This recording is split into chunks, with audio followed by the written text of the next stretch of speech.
आज हमारा टॉपिक है सिंबल्स ऑफ एलिमेंट, यानी कि हम जो डिफरेंट एलिमेंट्स हैं उनके एटम्स को रिप्रेजेंट करने के लिए जो सिंबल्स यूज़ करते हैं। मॉडर्न डे सिंबल्स जो हैं वो क्या हैं, हम उसको डिस्कस करेंगे।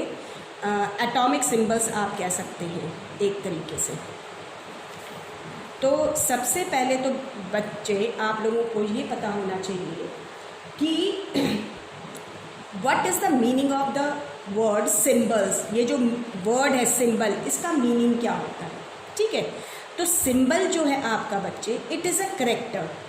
ये क्या होता है, करेक्टर है या फिगर है। सिंबल्स क्या होते हैं, अ करेक्टर और फिगर दैट रिप्रेजेंट्स, जो रिप्रेजेंट करता है किसको, दैट रिप्रेजेंट्स एंड ओके कोई आइडिया हो बता सकता है, रिप्रेजेंट एन आइडिया, वर्ड को रिप्रेजेंट कर सकता है, वो किसी ऑब्जेक्ट को या किसी कंसेप्ट को। आ गई बात समझ में। जैसे कि हम लोग नॉर्मली, मैं आपको बता रही हूँ, आप लोग ऐसे लिखते हैं। ये जो सिंबल है आजकल बनता है, इट मीन्स ये किस लिए है, रुपीज़ के लिए है। आगे बात समझ में। इसी तरीके से आप मैथमेटिक्स में देखते हो ऐसे, kg, this is for kilogram. इसी तरीके से आप ट्रैफिक्स के बहुत सारे सिग्नल्स देखते हैं।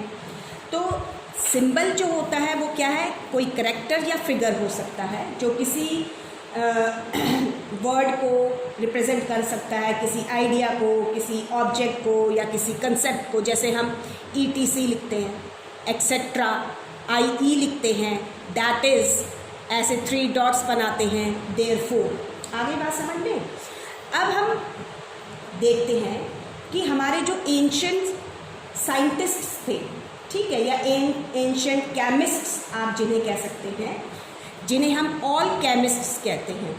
क्या कहते हैं, ऑल केमिस्ट। इनको बच्चे फायर फिलोसफर्स भी कहा जाता है।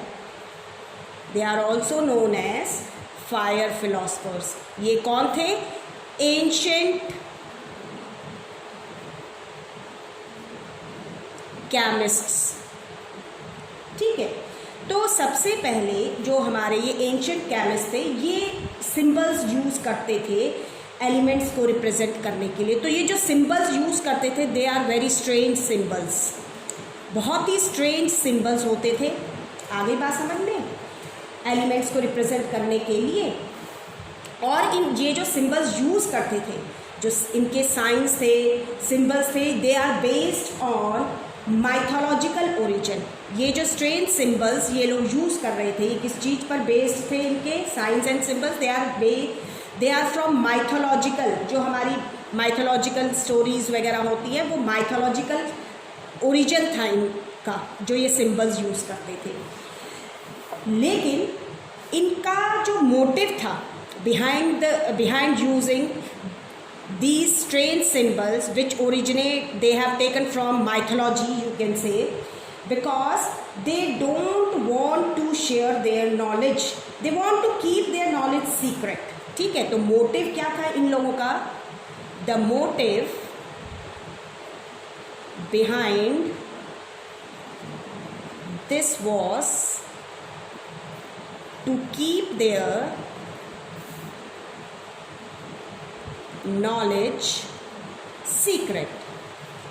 आगे बात समझ में। और इनके सिंबल्स जैसे आप देखेंगे इस तरीके से फिगर्स बनी होती थी, सर्कल बनाया, जैसे मोस्टली इन सर्कल्स को ही ज़्यादा यूज़ किया करते, ऐसे this is for gold, gold को रिप्रेजेंट करता था। ऐसे ही सर्कल बनाया, इसके नीचे ऐसे क्रॉस का साइन लगाया, this is used for copper, ये कॉपर के लिए होता था। ऐसे ही ट्राइंगल बनाया, उसके नीचे इस तरह का सिंबल, ठीक है, it is used for sulphur, sulphur के लिए यूज़ किया करते थे।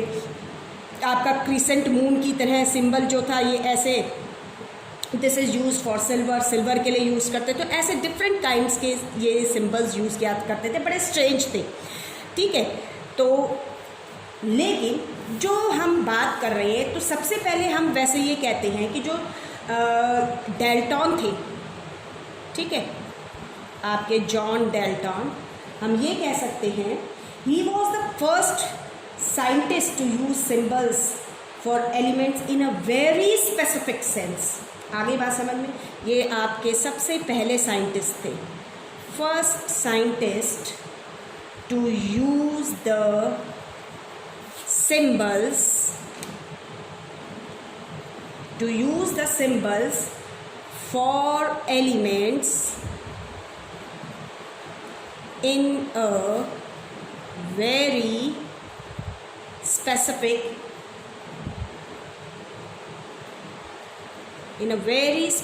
sense. आगे बात समझ में। अब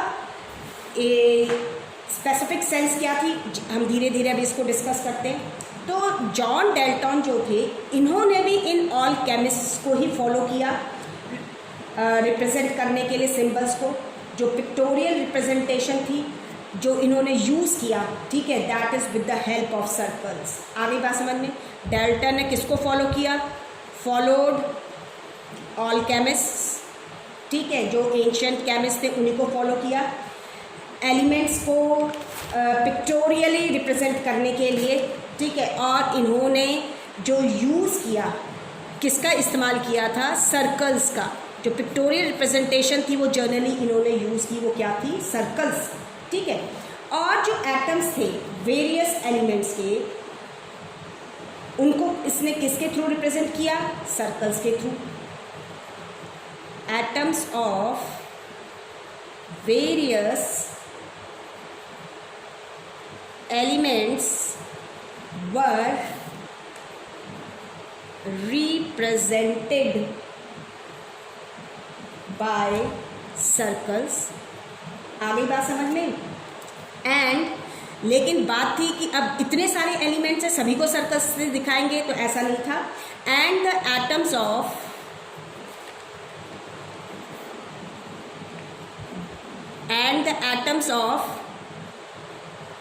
different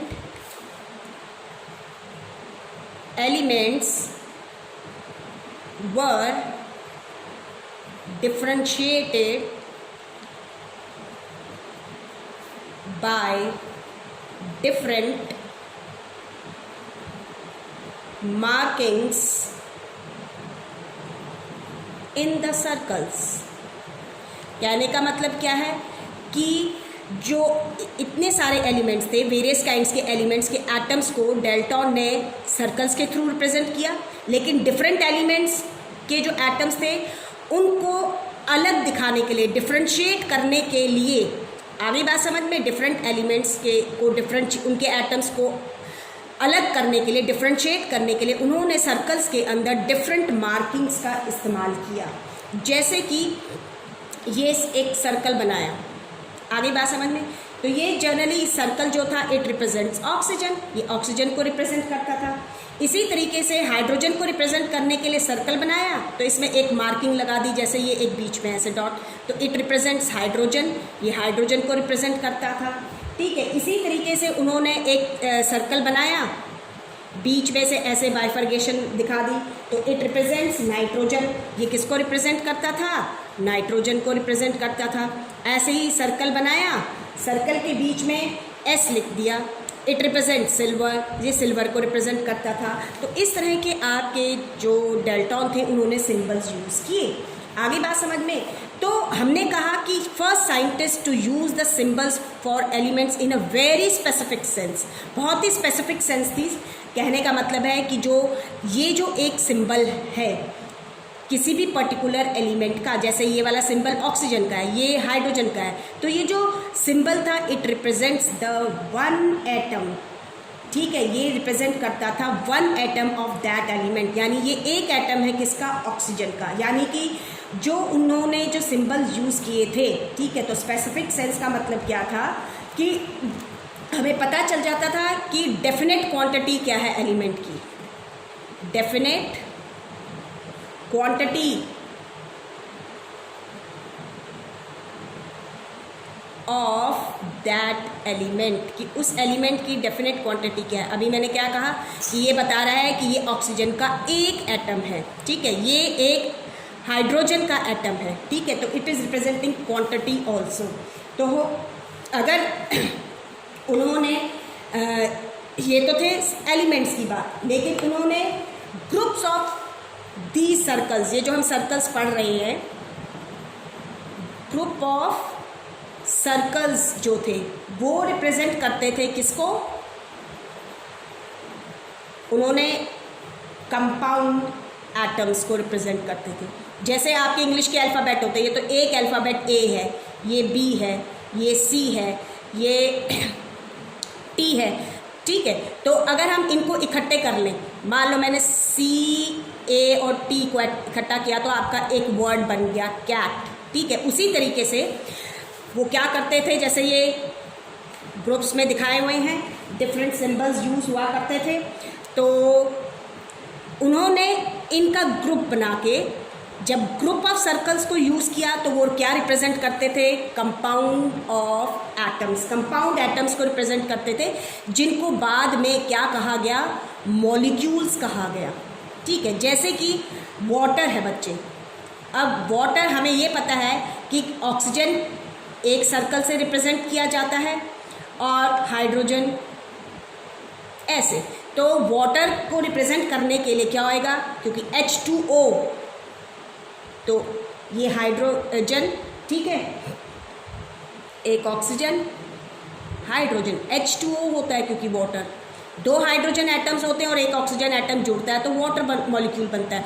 तो ग्रुप ऑफ सर्कल, ये ग्रुप ऑफ सर्कल क्या रिप्रेजेंट कर रहा है? कंपाउंड एटम, यानी एक मॉलिक्यूल को रिप्रेजेंट कर रहा है, और वो मॉलिक्यूल कौन सा है? वाटर। ऐसे मान लो कार्बन डाइऑक्साइड को हम लेते हैं, तो कार्बन डाइऑक्साइड जो है बच्चे आपकी क्या होती है? CO2। कार्बन का जो सिंबल होता था, डेल्टॉन ने जो यूज़ किया था वो था इस तरीके से, ये सर्कल, और इसको ऐसे ब्लैक कर दिया उसने, तो this is the symbol for carbon, ये कार्बन का सिंबल था, ठीक है। अब कार्बन डाइऑक्साइड कैसे बनेगा? एक कार्बन एटम हो गया और दो क्या लेंगे? ऑक्सीजन एटम, तो ये एक ऑक्सीजन एटम, ये दूसरा ऑक्सीजन एटम, जैसे, तो ये ग्रुप ऑफ सर्कल है, ठीक है। अब हम देखते हैं सिग्निफिकेंस क्या थी। जो डेल्टॉन ने सिंबल्स यूज़ किए थे उनकी इंपॉर्टेंस थी, ठीक है, एडवांटेज था। सिग्निफिकेंस जो थी वो ये था कि हमें क्वांटिटी पता चल जाती थी किसी भी एलिमेंट की। तो सबसे बड़ा सिग्निफिकेंस ये था कि जो सिंबल यूज़ किए थे डेल्टॉन ने, it represent the element as well as one atom of that element। तो symbol used by Dalton represents, क्या रिप्रेजेंट करते थे? एलिमेंट को तो रिप्रेजेंट कर रहे हैं। सिग्निफिकेंस क्या था? Represents the element as well as one atom of that element. आ गई बात समझ में? तो क्या आ गई है? डेफिनेट क्वांटिटी हो गई उस एलिमेंट की, लेकिन ड्रॉबैक थे, इसकी कुछ लिमिटेशंस थी, या आप कह सकते हो इन सिंबल्स के कुछ ड्रॉबैक्स थे। ड्रॉबैक्स क्या थे? ड्रॉबैक ये थे कि जो डेल्टॉन के सिंबल्स थे, these symbols were difficult to draw करना मुश्किल था, इनकन्वीनियंट थे, किसमें? टू यूज़, इनको इस्तेमाल करना इनकन्वीनियंट था, एंड डिफ़िकल्ट थे टू रिमेंबर, करना, याद करना। इस वजह से डिफ़िकल्ट टू रिमेंबर। आगे बात समझ में? दैट्स वाई डेल्टॉन सिंबल्स जो हैं they are not used nowadays, इसलिए हम इनका इस्तेमाल नहीं करते हैं। They are of only historical importance, सिर्फ हिस्टोरिकल इम्पोर्टेंस है इनकी, इन सिंबल्स की, ठीक है। तो आपका क्या हुआ? ये जो सिंबल्स थे हमने देखा कि भाई ड्रॉ करना मुश्किल है, इनको पहली बात याद करना भी मुश्किल था। आगे बात समझ में? तो ये जो सिस्टम था डेल्टॉन का सिंबल्स को ड्रॉ करके इस तरीके से रिप्रेजेंट करने का, इसको बहुत पॉपुलैरिटी नहीं मिली। आ गई बात समझ में? तो एक न्यू सिस्टम आया रिप्रेजेंटेशन का, जिसको सजेस्ट किया था, जिसको जो इस कोर्स देने वाले थे, इस केमिस्ट या साइंटिस्ट आप जिन्हें कहते हैं, क्योंकि ये तो रिजेक्ट हो गया था, तो वो थे जॉन्स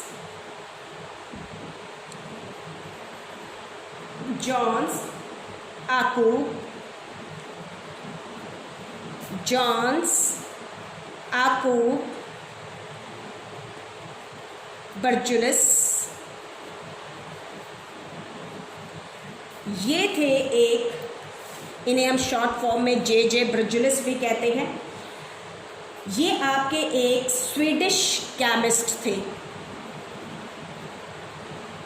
कौन थे ये? एक स्वीडिश केमिस्ट थे, ठीक है। इन्होंने जो सिंबल्स हम यूज़ करते हैं नाउअडेज, ठीक है, उनको फॉर्म करने में बड़ी हेल्प की थी। इन्हीं के जो रूल्स थे, जो इन्होंने बताया था, इनके कंसेप्ट को लिया है मॉडर्न डे सिंबल्स को रिप्रेजेंट करने के लिए। इन्होंने ये कहा कि जो एलिमेंट होते हैं दे कैन बी सिंबलाइज्ड। इनका क्या कहना था?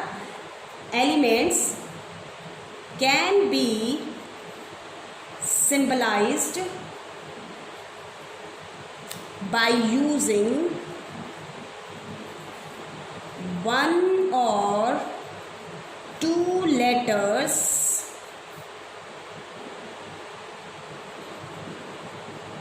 from the name of the element। कहने का मतलब ये है कि हम एलिमेंट्स को सिंबल्स दे सकते हैं, और हम कैसे सिंबलाइज कर सकते हैं? उनका जो नाम है, जिस एलिमेंट का नाम है, उसका एक लेटर लेके या दो लेटर्स लेकर। आगे बात समझ में? ठीक है। ये जो आइडिया था, दिस आइडिया वॉज अडॉप्टेड, इसको अडॉप्ट किया था हमारे मॉडर्न सिस्टम ऑफ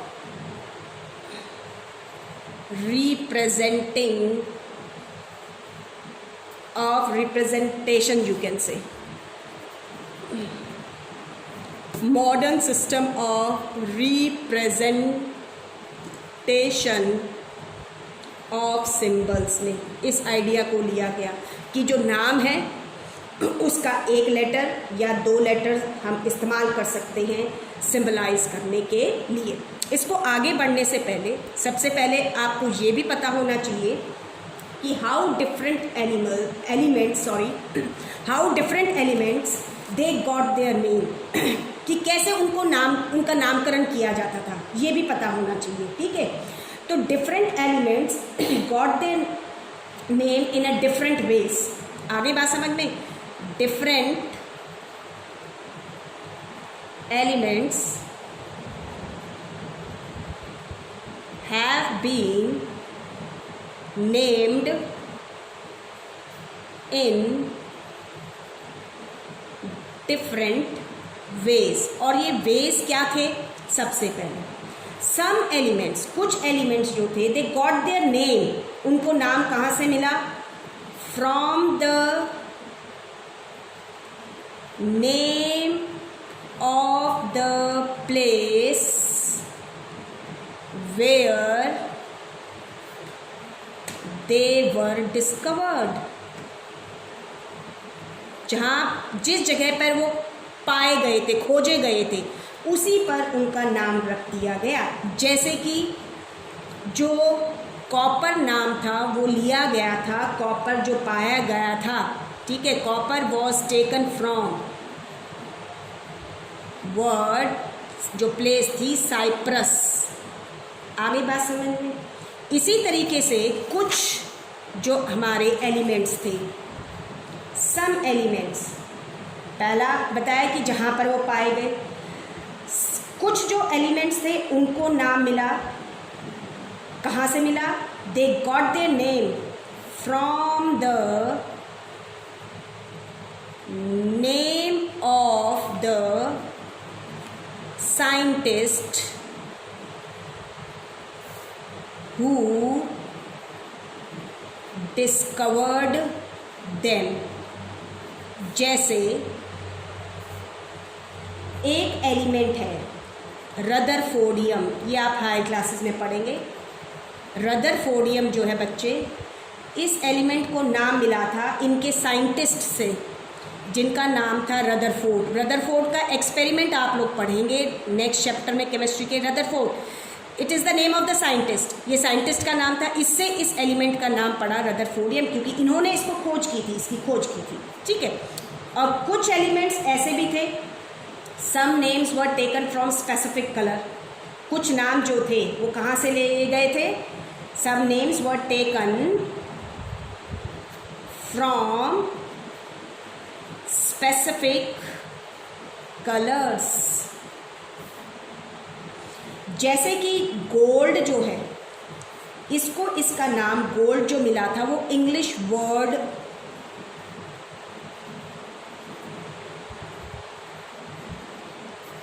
जोल्यू से मिला था। आगे बात समझ में, जोल्यू से मिला था, ये इंग्लिश वर्ड है, इससे मिला था इसको, ठीक है। जिसका मतलब क्या था, जिसका मीन था येलो कलर।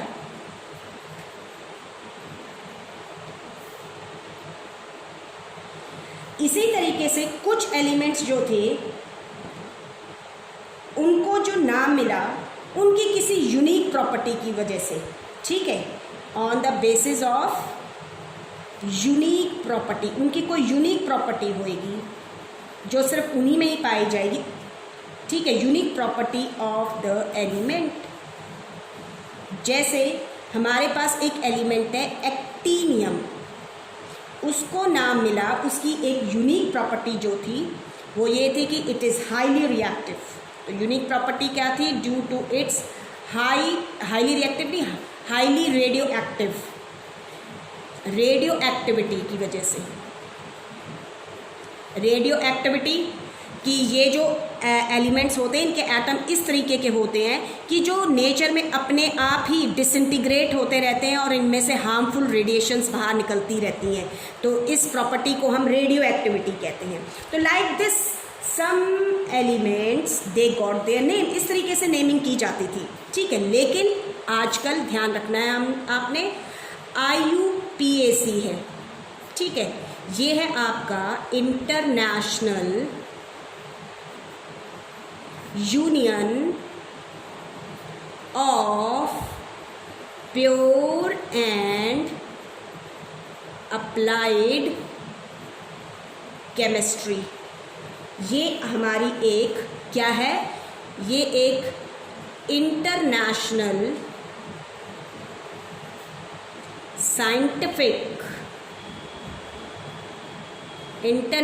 साइंटिफिक ऑर्गेनाइजेशन है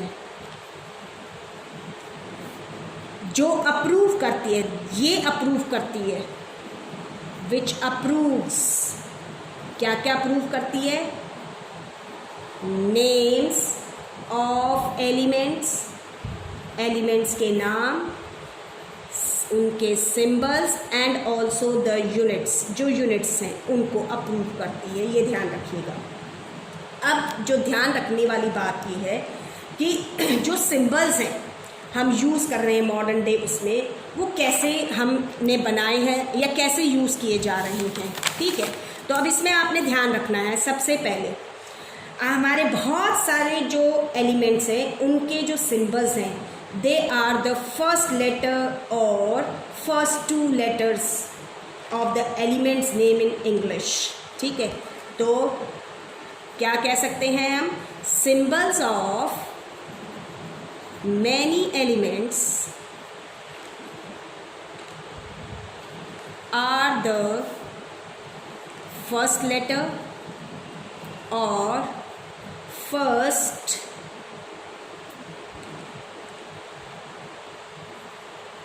2 letters of the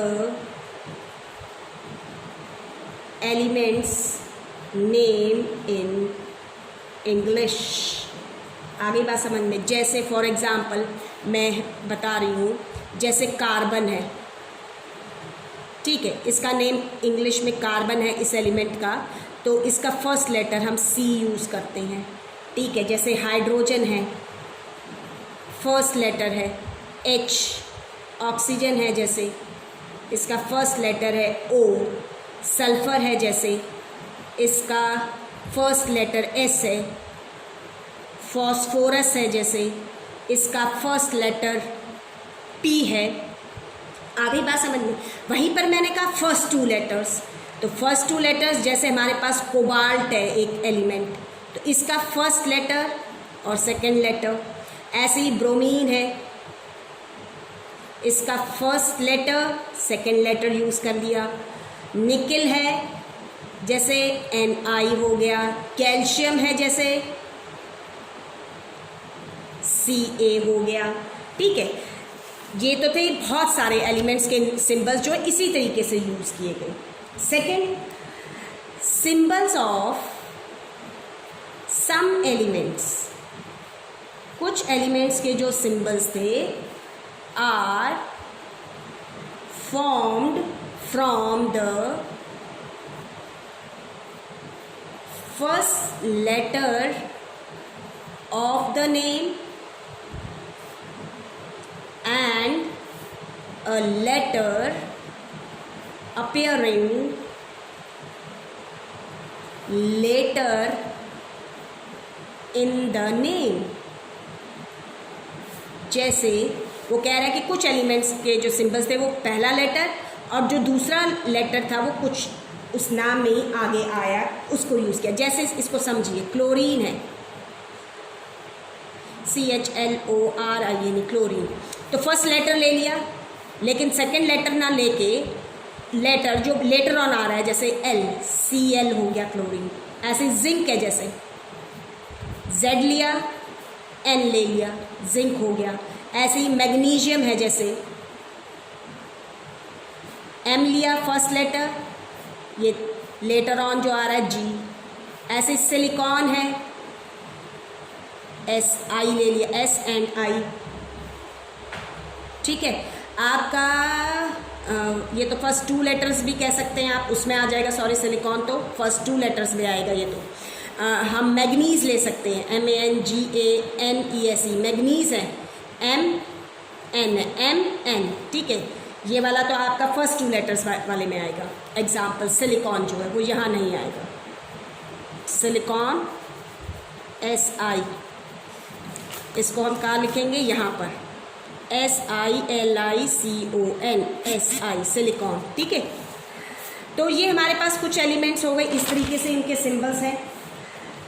अब यहाँ पर कुछ सिंबल्स हैं, symbols of some elements have been taken from the names of elements in Latin, German और ग्रीक। वो कहता है कि कुछ एलिमेंट्स के जो सिंबल्स हैं वो उनके जो लेटिन में या जर्मन या ग्रीक भाषा में जो नाम थे, ठीक है, उनसे बनाए गए हैं। अब इसमें आपको ध्यान रखना है। सबसे पहले मैं आपको लेटिन लैंग्वेज में जो है उनका बताती हूँ। लेटिन लैंग्वेज में जैसे कि हम देखते हैं, इसमें कॉपर है। ठीक है, इसका लेटिन नेम जो होता है क्यूप्रम, तो इसका सिंबल आप देखेंगे Cu है। सेकंड, इसी तरीके से आपका है जैसे गोल्ड, इसका लेटिन नेम होता है ऑरम, Au है इसका सिंबल। इसी तरीके से गोल्ड के बाद हम देखते हैं आयरन है, जैसे मान लीजिए आयरन का होता है फेरम, तो हम लेते हैं Fe। इसी तरीके से आयरन के बाद मैं लेती हूँ, जैसे मान लीजिए है लेड, लेड होता है प्लम्बम, लेटिन नेम, और Pb इसका सिंबल है। लेड के बाद मैं लेती हूँ मरकरी है, जैसे इट्स लेटिन नेम ही हाइड्रागायरम, हाइड्रागायरम। हम लेते हैं Hg। वहीं पर आप देखिए मरकरी के बाद सिल्वर है, जैसे आर्जेंटम, लेटिन नेम से Ag। सिल्वर के बाद देखिए जैसे है सोडियम, लेटिन नेम है नटेरियम। Na। नेक्स्ट देखिए जैसे पोटेशियम, लैटिन नेम है कैलियम, के सिंबल है इसका। इसी तरीके से देखिए टिन है, टिन जो होता है इसका लैटिन नेम होता है स्टैनम। आगे बात समझ में, Sn। इसी तरीके से आप देखिए एंटमनी है, इसका लैटिन नेम है स्टीबियम, Sb सिंबल है। ये तो लैटिन नेम्स थे, ठीक है। इसी तरीके से हमारे पास जर्मन में है, जर्मन का आपके पास एक जो हम आपके उसमें आपको बताते हैं एलिमेंट, जर्मन में है, इसमें आपका है टंगस्टन। इसका जो सिंबल है वो इसके जर्मन नेम वॉल्फ्राम, वॉल्फ्राम से लिया गया है, इसका सिंबल होता है W। आगे बात समझ में। इसी तरीके से ग्रीक में हीलियम जो है, हीलियोस, इसका सिंबल होता है He। फिर है नाइट्रोजन है, जैसे इसका ग्रीक नेम नियोस। आगे बात समझ में, N है। तो these are the symbols of elements, ठीक है। इस तरीके से एलिमेंट्स जो हैं उनको सिंबल्स दिए गए हैं। अब हम बात करेंगे रूल्स की। रूल्स, हम रूल्स की बात करते हैं तो सबसे पहले आपने देखना है क्या, if the symbol consist of only one letter, अगर एक लेटर का है, then the first letter is then the first letter is taken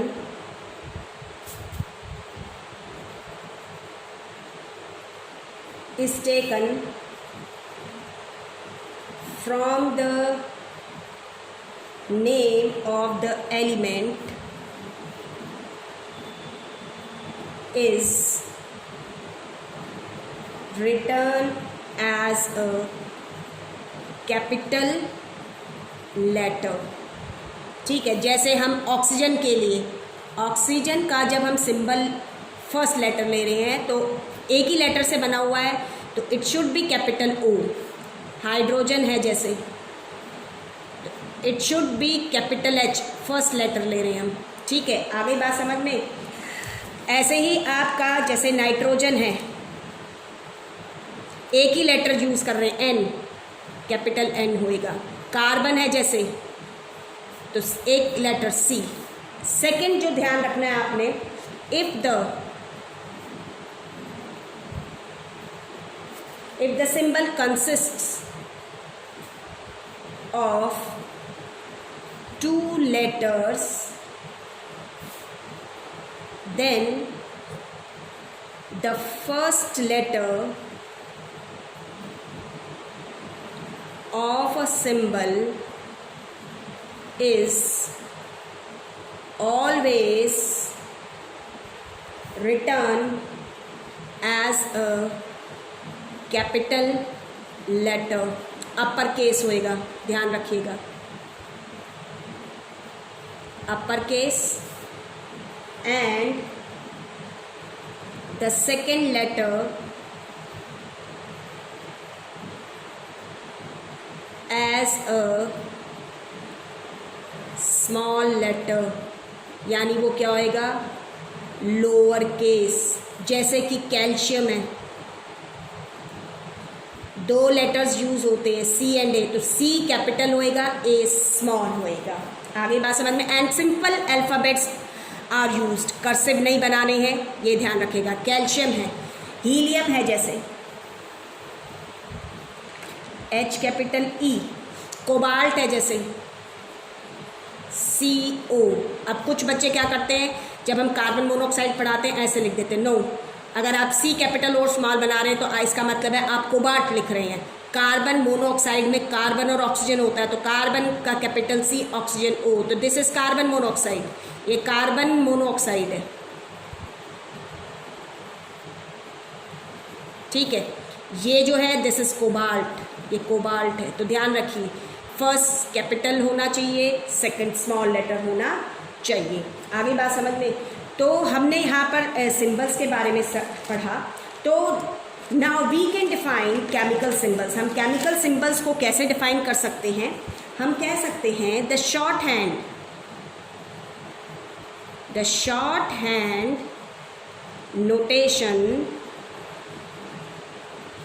और the shorthand notation or representation of an element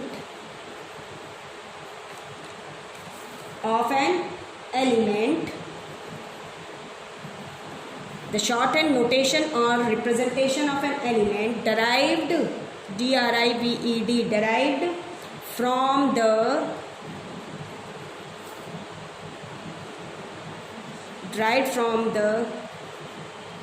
scientific name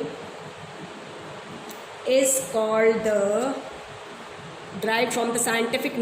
called the symbol of the element, or we call it a chemical symbol, or we call it a atomic symbol, ठीक है।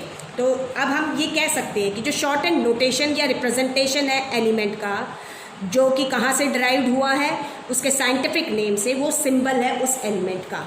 Now we talk about, अब हम बात करेंगे significance की। Significance यानी क्या importance है, ठीक है, जो सिंबल होता है। जो आपका सिंबल है, सबसे पहले जो particular symbol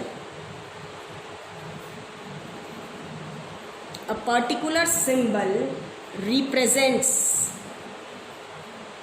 the name of a particular element, वो उस पर्टिकुलर एलिमेंट का नाम रिप्रेजेंट करता है। जैसे ये सिंबल O है तो it is representing the name of the oxygen element, ये ऑक्सीजन एलिमेंट को रिप्रेजेंट कर रहा है, ये कार्बन को कर रहा है, ये हाइड्रोजन को कर रहा है, ये नाइट्रोजन को कर रहा है, ये कैल्शियम है, कोबाल्ट है, हीलियम है। आ गई बात समझ में। सेकेंड, इट रिप्रेजेंट ओनली, ये रिप्रेजेंट करता है क्या? Represents only one atom of that element.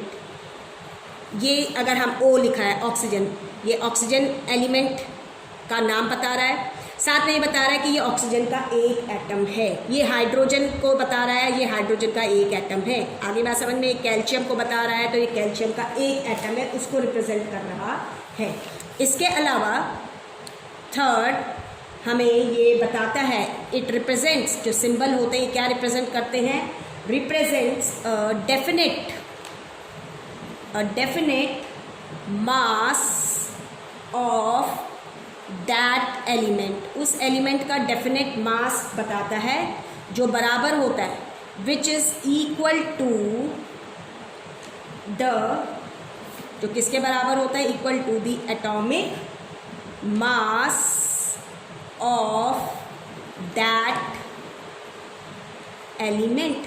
जैसे कि यहाँ है, आप देखेंगे ये C है, कार्बन को रिप्रेजेंट कर रहा है, एक एटम को बता रहा है। इसका मास जो है वो डेफिनेट मास है, इस बताता है कि ये एक लिखा हुआ है कार्बन, तो इट मीन्स एक कार्बन एटम का मास जो है it is representing 12U, 12U, क्योंकि एक एटम जो होता है कार्बन का उसका मास 12U होता है। आगे बात समझ में। जैसे ऑक्सीजन है, आपका ये एक ऑक्सीजन एटम को रिप्रेजेंट कर रहा है, इसका मास जो है वो डेफिनेट है, डेफिनेट मास को रिप्रेजेंट कर रहा है, और वो एक ऑक्सीजन एटम का मास है, ठीक है। और ये होता है आपका 16U। अगर मैं लिखूंगी O2 सपोज करो, ठीक है, तो मीन्स दो ऑक्सीजन एटम हैं ये। O2 का मतलब है ये दो एटम हैं ऑक्सीजन के, तो कितना मास हो जाएगा 16 इंटू 2 32U। आ गई बात समझ में। नेक्स्ट जो इसकी सिग्निफिकेंस है वो ये है कि जो ये सिंबल्स होते हैं it represents 1 mole atoms of that element. ये उस एलिमेंट का 1 मोल एटम्स को रिप्रेजेंट करते हैं। जैसे हमारे डज़न होते हैं, जब हम कहते हैं 1 डज़न, तो 1 डज़न का मतलब उसमें 12 चीज़ें होती हैं। ऐसे ही जब हमने ये ऑक्सीजन लिखा है तो ये 1 मोल एटम्स को रिप्रेजेंट कर रहा है। और 1 मोल में कितने नंबर्स होते हैं बच्चे, ये आप आगे ही पढ़ेंगे, लेकिन वैसे बता देती हूँ कि आपके 1 मोल के अंदर 1 मोल में ध्यान रखिएगा 1 मोल के अंदर नियर अबाउट आपके जैसे 1 डज़न में 12 होते हैं, तो 1 मोल में नियर अबाउट 6.022 इंटू 10⁻23, ठीक है, पार्टिकल्स प्रेजेंट होते हैं।